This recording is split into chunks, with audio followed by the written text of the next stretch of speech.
Hi guys, Robin here with WTI. Let me show you how I get the most out of all my cosmetics.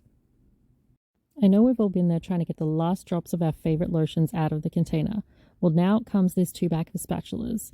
This is the smaller version. The silicone tip is firm yet bendable enough to get into the bottom curves of this container I have, which is exactly where it needs to be because that is where all the lotion is that I cannot reach and the pump no longer services. Personally, I can get so much more use out of my lotions now that I can get those last little bits out of the bottom. You can see just how well it scrapes down the side and gives me multiple more uses that I wouldn't have had previously. So this is a game changer and I absolutely love it. I'm a huge fan of anything that helps reduce waste and also extends my product's usage. It does come in a 2-pack, so you can also use it for huge bottles like I have here, a giant shampoo bottle. I think they're great.